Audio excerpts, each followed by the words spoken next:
죽은 예수님이 살아 계신다. 이와 같은 메시지로 함께 은혜를 받고자 합니다. 한번 따라 하십시다. 죽으신 예수님이 살아 계신다. 우리 예수님이 살아 계십니까? 없어졌습니까? 살아 계시죠? 네. 눈에 안 보인다고 완전히 없어진 게 아닙니다. 눈에 안 보이지만 살아 계십니다. 성경을 보면은 우리 예수님께서 부활하신 날이 안식 후 첫날 새벽이라 그랬습니다. 해 뜨기 전에 마리아와 그리고 여러 여자들이 우리 예수님 무덤을 찾아갔더니 무덤 문은 열려 있고 예수님 시신은 없어져 버리고, 마태복음에는 뭐 천사가 있고 누가복음에는 어떤 젊은 분이 천사겠죠. 하얀 옷을 입고 어찌하여 산자를 죽은 자 가운데서 찾느냐, 이렇게 복음서마다 부활을 다 기록해 놓고 있어요. 요한복음에 보면은 안식 후 첫날 아침에 우리 예수님께서는 막달라 마리아에게 나타나기도 했습니다. 그날 저녁에, 안식 후 첫날 저녁이라고 오늘 이 성경은 분명히 말합니다. 이 저녁 때 제자들이 문을 닫고 숨어 있었습니다. 모이는 곳에서 숨어 있었습니다.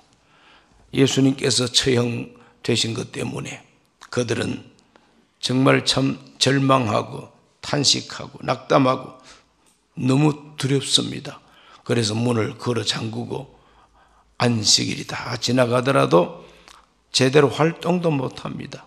안식일이 끝났으면은 바깥 출입도 하고 이제 활동해야 되는데, 이 제자들은 안식 후 첫날이 되어도 활발하게 활동을 못합니다. 왜? 예수님이 안 계시니까. 또 죽으신 예수님, 십자가에 못 박힌 예수님에 대한 생각만 가득 차 있는 것입니다.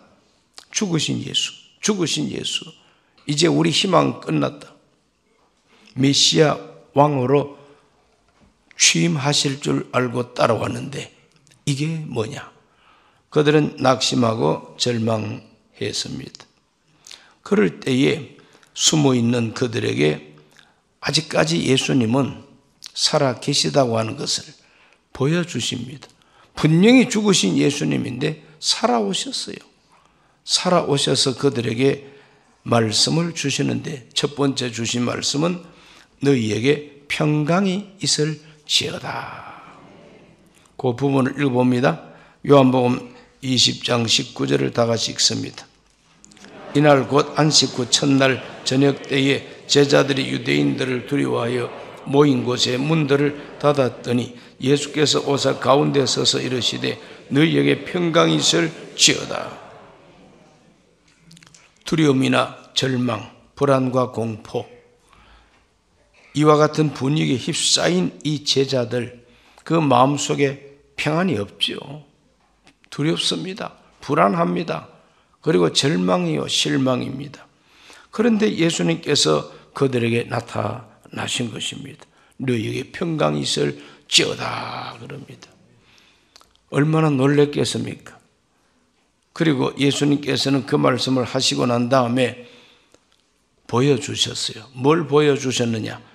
20장 20절에 보니까 이 말씀을 하시고 손과 옆구리를 보이시니 제자들이 주를 보고 기뻐하더라. 손과 옆구리를 보여주셨다. 손을 보여주셨다. 못자국. 옆구리를 보여주셨다. 창자국. 그걸 딱 보는 순간에 예수님의 제자들은 틀림없이 죽으신 주님이 살아오셨다는 것에 대한 확신을 가지게 되는 겁니다. 그때부터 이제 기쁨이 이제 터져 나오기 시작하는 거예요. 제자들이 기뻐했다 그랬어요. 주를 보고 기뻐하더라. 따라합다. 주를 보고 기뻐하더라. 두려움이 변해서 기쁨이 됐습니다. 절망은 다시 소망으로 변화가 됩니다. 마음이 불안하고 정말 마음이 편치 못했는데 이제 마음이 이제 편안해졌어요. 너희에게 평강이 있을지어다. 그 말씀을 듣고 예수님의 옆구리와 손을 딱 보는 순간에 그들에게 기쁨이 확 들어오게 되는 것입니다. 바로 기쁨이 평안이죠. 평안해야 기뻐할 수가 있는 것이죠. 마음에 평안이 없으면 기쁨이 나올 수가 없는 겁니다. 걱정, 근심이 태산 같은데 아무리 딩까딩까하고 악기 연주하고 아무 소용없어요. 마음에 지금 불안과 공포와 걱정, 근심으로 꽉 찌든 사람한테는 악기 소리가 아니라 무슨 소리, 아무리 재미있는 공연을 해도 재미 하나도 없어요. 기쁨도 없습니다. 예수님 제자들이 바로 그런 슬럼프에 빠져 있는 겁니다. 안식 후 첫날이 되어도 바깥에 나가지도 못하고 문 걸어 잠궈 놓고 앉아있던 거예요. 예수님이 오셔서 그들에게 평강을 주신 겁니다. 무엇이 그들의 마음속에 진정한 평강이 될 수가 있었습니까? 무엇이 그들에게 기쁨이 될 수가 있었느냐? 다른 거 아무것도 필요 없어요. 주님이 살아계시다. 예수님이 살아계시다. 그거 확인하고 기쁨이 나왔다 그랬어요. 예수님이 살아계시는 것이 기쁨이다 이 말이죠. 아무리 신학적인 이론이 다양하고 그리고 풍부하고 심오하다 할지라도 그 아무 소용없어요. 예수님 제자들, 당시에 예수님 제자들한테는 아무것도 필요 없습니다. 주님이 살아계시다고 하니까 기쁨이 나오는 거죠. 오늘 또 저와 여러분은 부활하신 예수님을 만나고 기쁨이 우러나오는 성도들이 되시기를 바랍니다. 걱정과 근심과 불안함이 우리가 살고 있는 이 시대에도 있습니다. 정치하는 분들 모습을 볼 때도 걱정과 근심이 생겨나고 세계가 돌아가는 정세를 볼 때도 뭔가 마음이 불안하고 이런 것들이 오늘 우리에게 있습니다. 그럼에도 불구하고 하나님이 보내신 독생자 예수님이 살아계시다고 하는 것이 내 마음에 확신이 있으면은 우리는 얼마든지 이 세상을 이기고 기뻐하고 평안을 얻게 됩니다. 그 평안 얻게 되시기를 주의 이름으로 축원합니다. 길을 잃어버린 양, 길을 잃어버리고 골짜기에 뒹군 이 양들이 목자가 나타나가지고 그 목자와 양만 아는 신호를 보낼 때에 이 양들은 귀가 쫑긋해지면서 목자께서 나를 구원하러 왔구나. 살아계신 목자. 그러므로 이 양들은 마음이 평안하고 목자에게로 달려가게 되어 있는 것이죠. 길을 잃어버리고 어머니 아버지를 잃어버린 미아가 되어버린 이 아이들에게 무엇이 그들 마음의 평강이 됩니까? 다른 그 무엇보다도 헤어지고 잃어버린 어머니 아버지가 나타나서 얘들아 우리가 너희들을 찾으러 왔다. 이렇게 엄마 아빠를 만나면은 그 아이들에게는 평강인 것입니다. 그렇지 않습니까? 그 아이들한테 아무리 노래를 들려주고 또 맛있는 걸 사주고 아이스크림을 사주고 그거다 순간순간 괜찮은 것이긴 하지만 그러나 엄마 아빠가 내 앞에 나타나는 것보다도 더 큰 기쁨은 없는 것입니다. 오늘 우리 모든 인류에게 우리 인간들에게 무엇이 기쁨이 되고 무엇이 평강이 되느냐? 하나님이 살아 계신다. 그 하나님이 나를 사랑하신다. 그것이 마음에 확신으로 들어오면 그 사람에게는 진정한 평강이 주어지는 것입니다. 부활하신 예수님은 평강을 주시는 주님이 되십니다. 두 번째로 말씀하신 예수님의 말씀은 나도 너희를 보내노라 이렇게 말씀하고 계십니다. 우리가 성경을 읽어봅니다. 21절입니다. 20장 21절 예수께서 또 이르시되 너희에게 평강이 있을지어다. 아버지께서 나를 보내신 것 같이 나도 너희를 보내노라. 아버지가 나를 보냈다. 여기서 아버지는 하나님이죠. 하나님이 예수님을 보내셨습니다. 어디로? 세상에. 세상에 보냈어요. 왜 보냈느냐? 하나님이 독생자를 세상에 보낸 것은 누구든지 저를 믿고 멸망하지 않고 영생 얻으라고 보내주셨어요.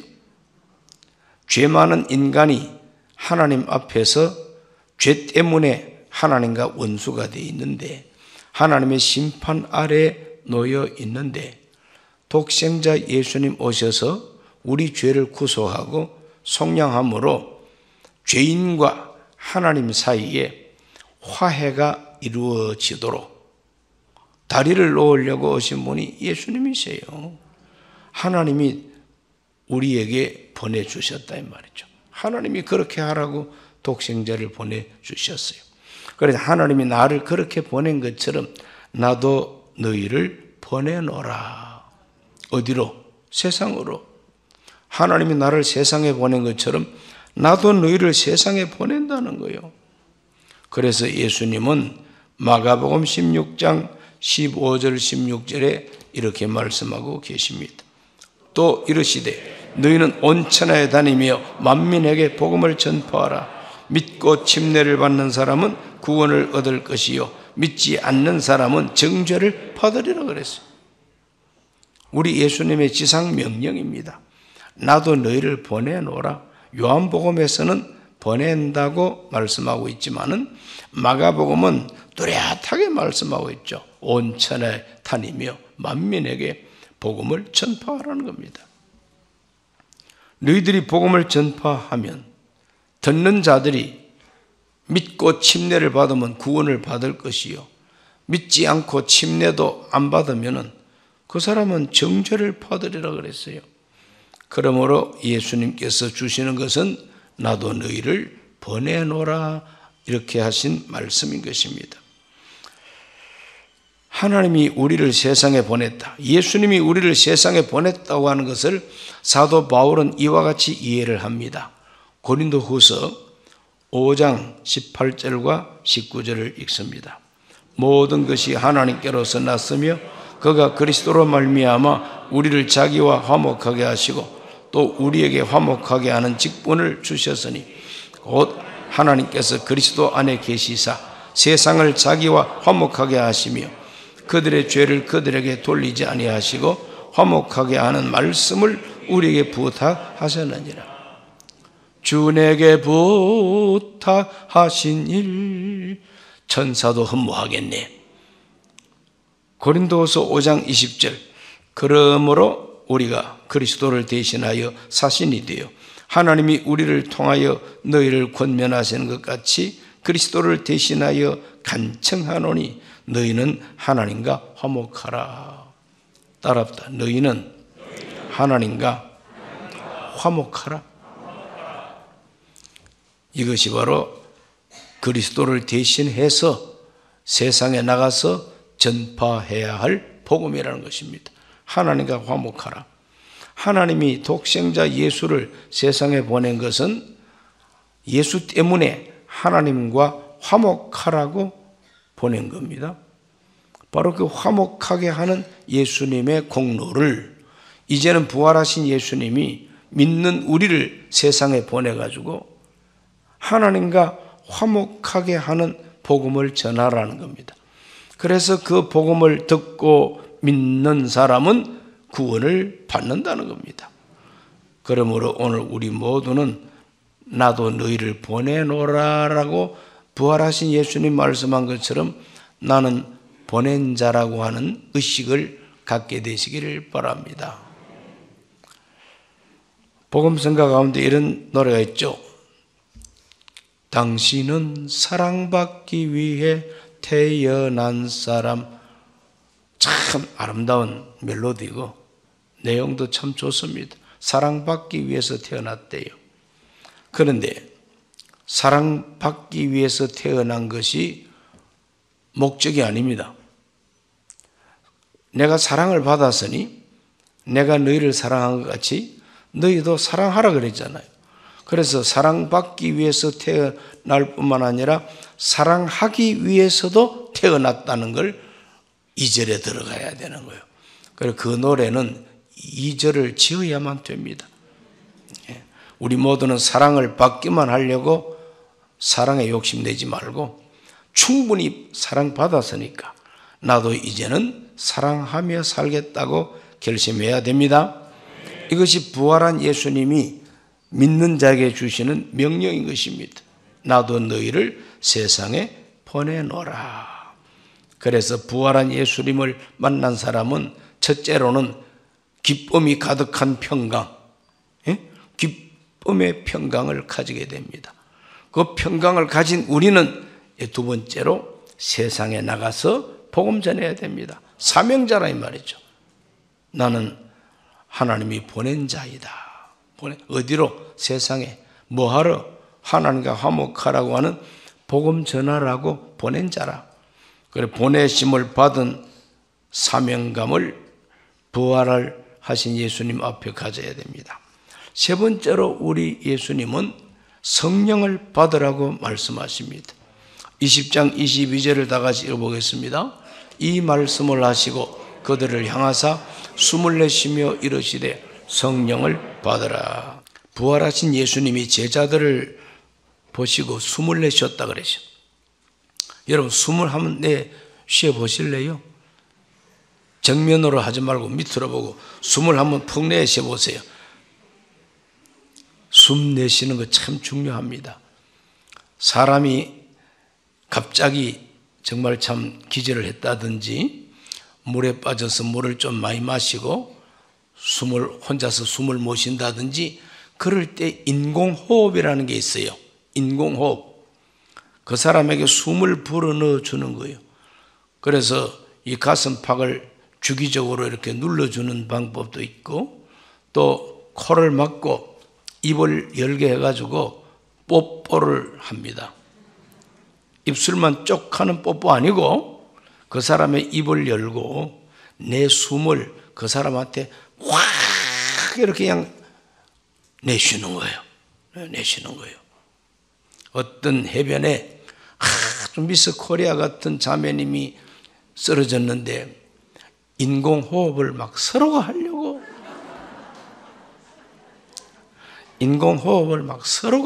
하는 그런 이게 피하라는 그 선전 장면을 본 적이 있어요. 참 웃기죠. 인공호흡은 바로 그런 겁니다. 코를 잡고 입을 열게 해서 그 입 속으로 자기 숨을 갖다가 이렇게 정기적으로 불어넣어 줍니다. 그러면 이 속에 내 가슴이 그 사람 숨이 들어온 것 때문에 같이 숨을 쉬게 된다는 거예요. 참 우리 예수님께서 부활하신 다음에 제자들을 찾아오셔서 숨을 내쉬었다. 참 중요한 의미인 것입니다. 기진맥진하고 있잖아요. 제자들이 지금 기진맥진해가지고 가슴도 안 뛰고 있어요. 그 제자들에게 숨을 확 이렇게 내쉰다는 것은 인공호흡이나 마찬가지죠. 그래서 예수님이 숨을 내쉰 바로 그 숨을 들이마시고 같이 숨 쉬는 거죠. 그러므로 예수님께서 불어넣어 주시는 그 숨을 받아가지고 내가 그 숨을 쉬고 있다 이렇게 생각하면 됩니다.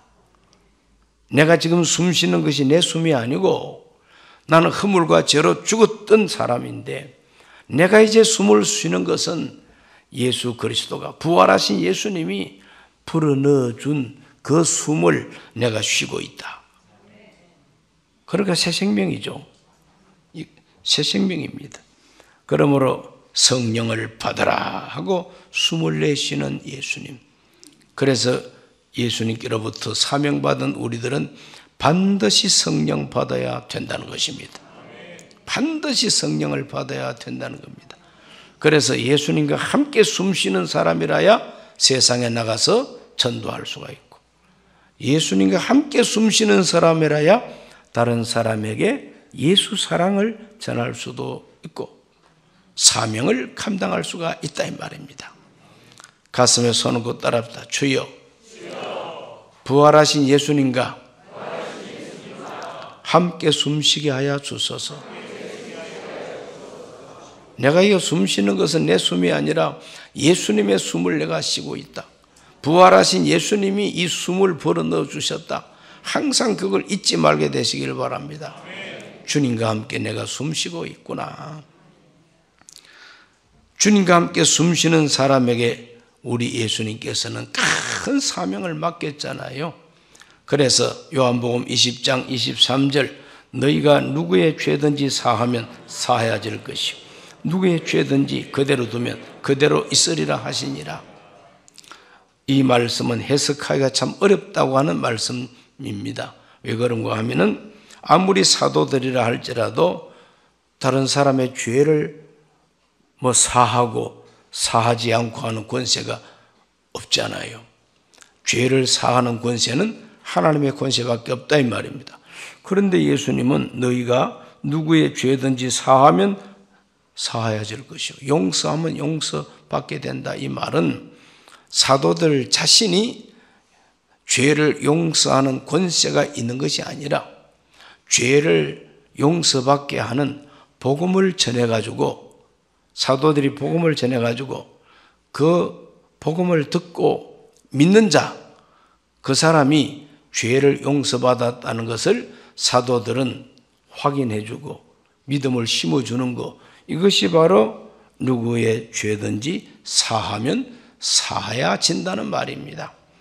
그래서 내가 복음 전해가지고 예수님을 믿는 사람을 보고 당신은 죄 사함을 받아서 이런 식으로 믿음을 확인시켜 주는 것, 바로 그 일을 우리가 해야 된다는 겁니다. 할렐루야. 이것이 사도들에게 주어진 하나님의 사명이었습니다. 누구의 죄든지 그대로 두면 그대로 있다. 이 말은 전도하지 아니하면은 그대로 있는 거예요. 죄인이요. 멸망받을 수밖에 없죠. 그래서 기독교 복음은 반드시 전해야만 된다는 겁니다. 복음 전하지 않고 가만히 있는데 하나님이 알아서 저절로 온 세상에 복음 전해가지고 교회 서게 하고 그런 거 없어요. 반드시 믿는 사람이 복음 전해야 되고 믿는 사람들이 성전도 건축해야 되고 믿는 사람들이 함께 모여서 세례식도 거행을 하고 이렇게 해서 한 공동체가 이루어지게 되는 것, 이게 하나님 뜻인 것입니다. 이것이 하나님 방법이에요. 그러므로 예수 믿고 하나님과 함께 성령으로 숨쉬고 복음 전해가지고 다른 사람에게 당신은 예수님 때문에 죄 사함을 받은 사람입니다. 이렇게 알려주고 확인해주고 격려해주고 이 일을 하라는 겁니다. 바로 그 방법을 가지고 하나님은 이 세상을 복음화시키고 계신 것입니다. 부활한 예수님이 오셔서 주신 이 세 가지 말씀은 오늘 우리 신앙생활의 핵심이 됩니다. 부활한 예수를 만나고 평강을 얻고 부활한 예수님을 만나서 사명을 얻고 부활한 예수를 만나서 성령으로 함께 숨쉬는 능력을 받아가지고 나아가서 다른 사람의 죄를 사하도록, 이것이 바로 하나님이 보낸 우리의 신앙생활의 본질임을 알고 하나님 앞에 순종하게 되시기를 주의 이름으로 축원합니다. 저와 여러분을 통해서 많은 사람이 하나님 앞에 죄 용서받고 하나님과 화목하게 되는 부흥이 일어나게 되시기를 바랍니다. 기도합니다. 하나님 아버지, 오늘 주님 앞에 나와서 부활하신 예수님께서 찾아오셔서 주신 말씀 세 가지 말씀을 묵상했습니다. 우리 모두가 부활한 예수님을 만나게 하여 주셔서 진정한 평강을 얻게 하여 주옵시고 또한 사명을 받게 하여 주시옵시고 성령을 받게 하여 주셔서 하나님의 뜻을 이루는 일꾼들로 살게 해 주옵소서. 예수님 이름으로 기도하옵나이다. 아멘.